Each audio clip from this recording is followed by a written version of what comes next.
ચાલો સ્ટુડન્ટ્સ, એક સમ આપણે લિવરેજની અંદર કમ્પ્લીટ કર્યો હતો. રકમ તમને ઓલરેડી ટેલિગ્રામની અંદર મોકલી દીધેલી છે. ગોતા વિલેજ કંપનીવાળો સમ છે એ કમ્પ્લીટ કર્યો હતો. ત્યાર પછીનો second sum Shalin company લિમિટેડવાળો.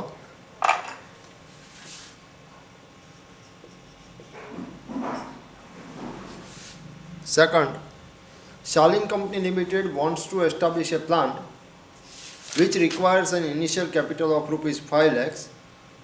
This plant is expected to generate earning before interest and tax of rupees 75,000. To generate a required capital, company will issue debentures of rupees 1 lakh or rupees 2,50,000 or rupees 3 lakhs. The face value of equity share is rupees 20. If the company generates debenture or if the company issues debenture, there is no change in the market value of shares.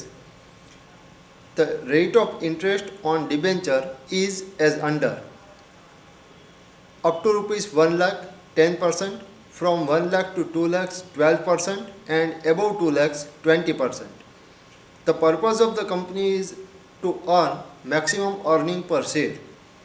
If applicable tax rate is 50%, then which option from the above three should the company select so that maximum earning per share can be generated? કંપનીને જે plant establish કરવાનો છે એમાં capital requirement તમને આપી 5 લાખ રૂપીઝની. 5 લાખ રૂપીઝની capital requirement generate કરીને કંપની જ્યારે એસ્ટાબ્લિશ પ્લાન્ટ કરશે ત્યારે તમને earning before tax, earning before interest and tax એટલે કે EBIT જે છે ઓપરેટિંગ ઇન્કમ એ તમને આપી 75,000. 5 લાખ રૂપીઝ જે જનરેટ કરવાના છે એમાં 3 ઓપ્શન્સ તમને આપ્યા. આઈધર તો 1 લાખના ડિબેન્ચર ઇસ્યુ કરે, ઓર 2,50,000ના ડિબેન્ચર ઇસ્યુ કરે, ઓર 3 લાખ રૂપીઝના ડિબેન્ચર ઇસ્યુ કરે. રિમેઇનિંગ એમાઉન્ટ છે એ ઓટોમેટિકલી ઇક્વિટી શેર્સ છે એવું એઝ્યુમ કરી લેવાનું છે, આપેલું તમને નહીં હોય. એટલે 1 લાખના ડિબેન્ચર ઇસ્યુ કરે ત્યારે 4 લાખના ઇક્વિટી શેર થાય, 2,50,000ના ડિબેન્ચર ઇસ્યુ કરે ત્યારે 2,50,000 ઇક્વિટી શેર્સ થાય, અને 3 લાખના ડિબેન્ચર ઇસ્યુ કરે ત્યારે 2 લાખ રૂપીઝ ઇક્વિટી શેર્સ થાય. Market value of equity share is rupees 20. Tax rate again તમને આગળના સમની જેમ જ સ્લેબ વાઇઝ ટેક્સ રેટ આપેલો છે. 1 લાખ સુધી ટેક્સ રેટ એપ્લિકેબલ થાય છે 10%, 1 લાખથી 2 લાખ સુધી એપ્લિકેબલ થાય છે 12%, અને એબવ 2 લાખ એપ્લિકેબલ થાય છે 20%. અને અર્નિંગ પર શેર મેક્સિમમ થાય એવા કંપનીના એફર્ટ્સ કે પર્પસ છે. એપ્લિકેબલ ટેક્સ રેટ તમને 50% આપેલો છે. હવે અગાઉના સમની જેમ આગળના સમની જેમ પહેલું કેપિટલ સ્ટ્રક્ચર છે એ તમારે ક્રિએટ કરવું પડશે. કેપિટલ સ્ટ્રક્ચર ક્રિએટ થઈ ગયા પછી interest amount on debentures count કરવાની રહેશે, અને એ કાઉન્ટ થઈ ગયા પછી ઓપરેટિંગ ઇન્કમથી સ્ટાર્ટ કરીને આખું જે અર્નિંગ પર શેર ગોતવાનું ટેબલ્સ છે એ તમારે પ્રિપેર કરવું પડે. પહેલાં 2 ટેબલ તમારા જે કેપિટલ સ્ટ્રક્ચર છે અને કેલ્ક્યુલેશન ઓફ ઇન્ટરેસ્ટ એમાઉન્ટ છે એ 2 ઇન્ટરચેન્જ તમે કરો તો ચાલે. પહેલાં કેલ્ક્યુલેશન ઓફ ઇન્ટરેસ્ટ કરી નાખો તો ચાલે, ત્યાર પછી કેપિટલ સ્ટ્રક્ચર શો કરો તો ચાલે, પણ 3 ટેબલ તમારે મેન્શન કરવા પડે. હવે capital structure,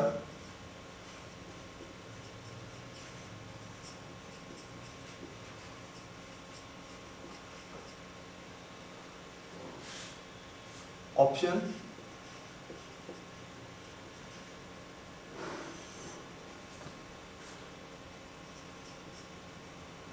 equity share capital or say equity capital,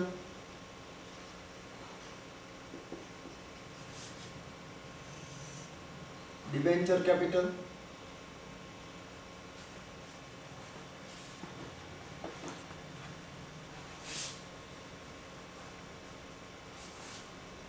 પહેલાં ડિબેન્ચર લઈ લઈએ એટલે તમને લાસ્ટમાં નંબર ઓફ શેર ગોતવા હોય તો ઇઝી પડે. Debenture amount, equity amount, face value, face value of which face value of equity જ આપી છે એટલે એ જ આવશે, અને નંબર ઓફ શેર્સ.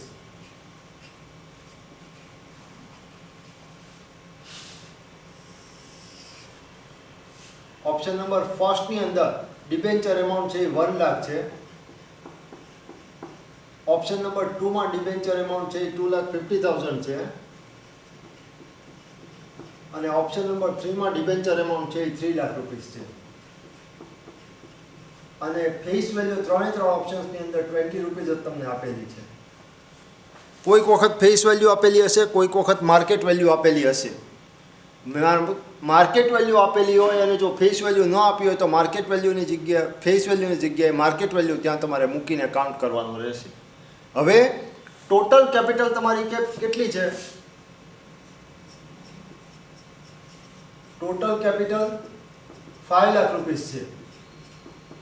આ 5 લાખ રૂપિયાના તમારે ડિબેન્ચર એમાઉન્ટ અને ઇક્વિટીની અમાઉન્ટ વચ્ચે એમાઉન્ટ જે ડિવાઈડ કરવાની છે, શેર કરવાની છે. તો જો ફર્સ્ટ ઓપ્શનની અંદર 1 લાખના ડિબેન્ચર ઇસ્યુ કરે તો રિમેનિંગ આઉટ ઓફ 5 લાખ કેટલી રહે? 4 લાખ. 2,50,000 ના ડિબેન્ચર ઇસ્યુ કરે તો 5 લાખમાંથી કેટલી અમાઉન્ટ રિમેનિંગ રહે? 2,50,000. અને 3 લાખના ડિબેન્ચર ઇસ્યુ કરે તો ઇક્વિટી અમાઉન્ટ 2 લાખ. હવે તમારું નંબર ઓફ શેર્સ તમે ફાઇન્ડ આઉટ કરવા હોય તો 4 લાખ ડિવાઈડ બાય 20 એટલે 20,000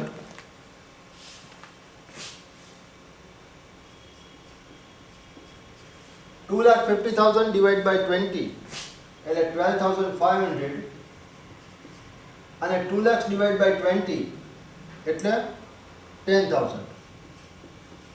આ તમારા નંબર ઓફ શેર્સ રિમેનિંગ રહે. આ તમારું કેપિટલ સ્ટ્રક્ચર છે એ કમ્પ્લીટ થઈ ગયું. કેપિટલ સ્ટ્રક્ચર કમ્પ્લીટ કર્યા પછી સેકન્ડ ઓપ્શન જે છે, સેકન્ડ ટેબલ જે છે એ તમારે શરૂ કરવાનું છે ઇન્ટરેસ્ટ કેલ્ક્યુલેટ કરવા માટે.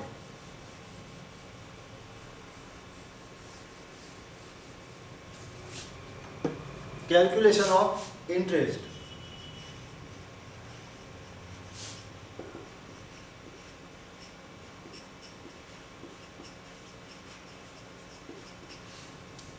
Calculation of interest.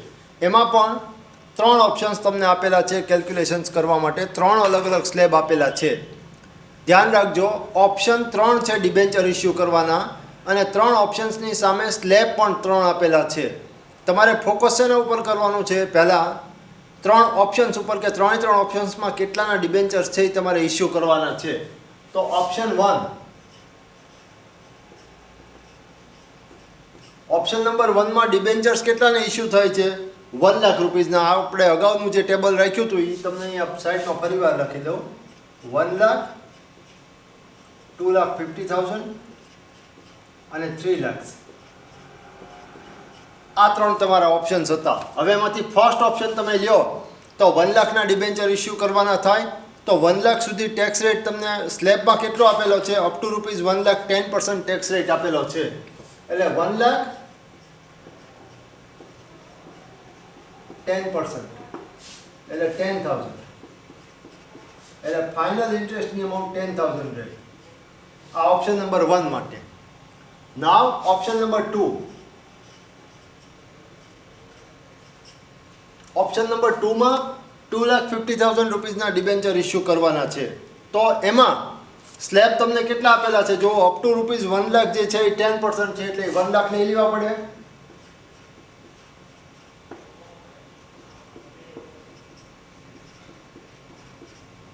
Second option from 2 lakh to 3 lakh એટલે એમાં છે 18%. એટલે એના તમારે 18% કાઉન્ટ કરવા પડે.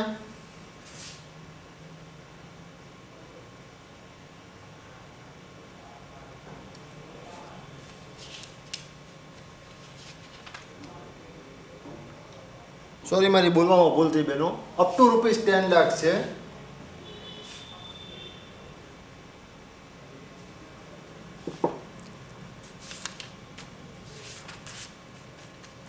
તો up to ₹1 lakh 10% from 1 lakh to 2 lakh એટલે ફ્રોમ 1 લાખ ટુ 2 લાખ એટલે 1 લાખ રૂપિયા થયા. 2 લાખ માઇનસ 1 લાખ કરી નાખવાના તમારે. તો 1 લાખના કેટલા 12% તમારે કાઉન્ટ કરવાના છે એટલે 12,000 અને હવે આ 2,50,000માંથી જો તમે 1 લાખના 10% લઈ લીધા, 1 લાખના 12% લઈ લીધા, રિમેનિંગ અમાઉન્ટ કેટલી રહી? 1 + 1 2, 2 - 2,50,000 એટલે રિમેનિંગ 50,000 જે છે એમાં ત્રીજા સ્લેબના ઇન્ટરેસ્ટ તમારે લેવો પડે. એ તમારો છે 20%, એટલે એ આવશે તમારું 10,000, એટલે ટોટલ 32,000 ઇન્ટરેસ્ટ.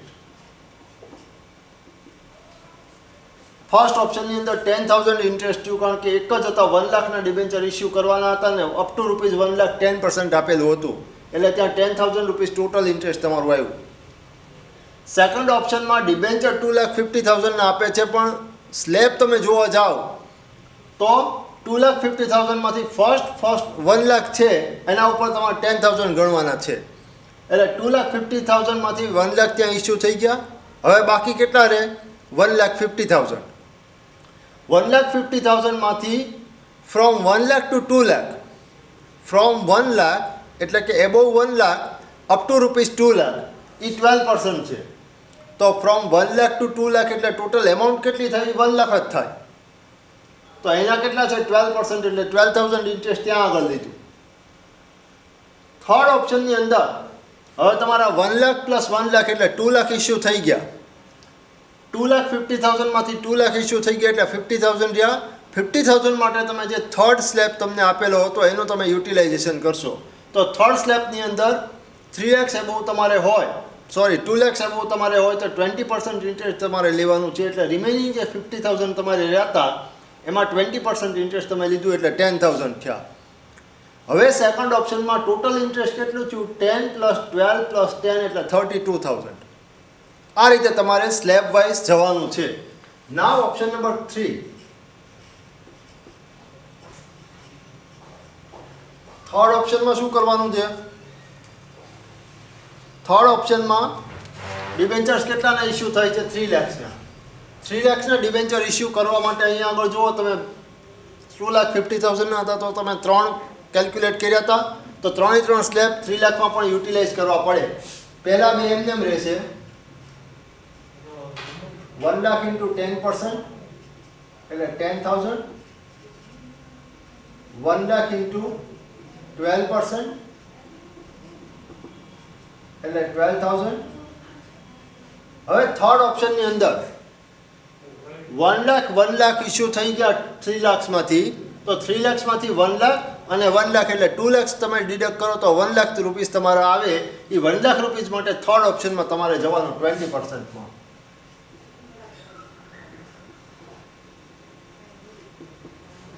એટલે 20,000, એટલે ત્યાં તમારું ઇન્ટરેસ્ટ જે છે એ ટોટલ 42,000 રિમેનિંગ ગયું. ફર્સ્ટ ઓપ્શનની અંદર તમે કેટલાના ડિબેન્ચર્સ ઇસ્યુ કરતા હતા? 1 લાખ રૂપીસના ડિબેન્ચર ઇસ્યુ કરતા હતા, એટલે ત્યાં આગળ તમે શું કર્યું? 1 લાખના 10% અપ ટુ તમને આપેલા હતા એટલે એનું તમે રાખ્યું. સેકન્ડ ઓપ્શનની અંદર 2,50,000ના ડિબેન્ચર્સ ઇસ્યુ કરતા હતા. 2,50,000 માટે ફર્સ્ટ 1 લાખ રૂપીસ માટે 10% એટલે 10,000. 250માંથી 1 જાય એટલે 150. 150 થાય તો 150 ઉપર હજી તમારે ઇન્ટરેસ્ટ કાઉન્ટ કરવાનું રહે, પણ સેકન્ડ સ્લેબ ક્યાં સુધીનો આપેલો છે? From 1 lakh to 2 lakh. From 1 lakh to 2 lakh એટલે ડિબેન્ચરની અમાઉન્ટ તો 1 લાખ રૂપીસ જ થાય. તો એ 1 લાખ ઉપર અગેન 12% તમે કાઉન્ટ કર્યું. ફર્સ્ટ 1 લાખ ઉપર 10%, સેકન્ડ 1 લાખ ઉપર 12%, એટલે 2 લાખ તમારા થઈ ગયા.